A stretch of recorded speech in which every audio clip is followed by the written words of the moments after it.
Keluarga Ayu Ting Ting dan Muhammad Fardana umrah bareng. Belakangan ini Ayu Ting Ting tengah jadi bahan perbincangan karena kabar dirinya yang dilamar oleh Letu Muhammad Fardana. Seperti yang diketahui bahwa Letu Muhammad Fardana dan Ayu Ting Ting ternyata dijodohkan oleh sang ibunda.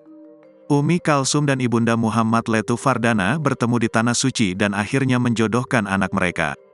Dari unggahan akun Instagram pada Kamis, tanggal 15 Februari tahun 2024, Umi Kalsum dan ibunda Muhammad Letu Fardana kembali beribadah umrah bersama. Umi Kalsum pun mengungkap rasa syukurnya bisa pergi umrah bersama dengan sosok calon besan. Cuma bisa bersyukur ya Allah bisa diizinkan datang kembali ke Tanah Suci-Mu ya Allah yang ada rencana sebelumnya Alhamdulillah, tulis Umi Kalsum. Umi Kalsum mengungkap rasa terima kasih kepada calon besannya itu. Ya Allah makasih calon besanku Rakayayo 411 Barakallah, tulis Umi Kalsum. Umi Kalsum juga berharap agar umrahnya kali ini bisa diterima oleh Allah SWT. Semoga umroh pertama kita hari ini menjadi umroh yang mabruroh, tulis Umi Kalsum.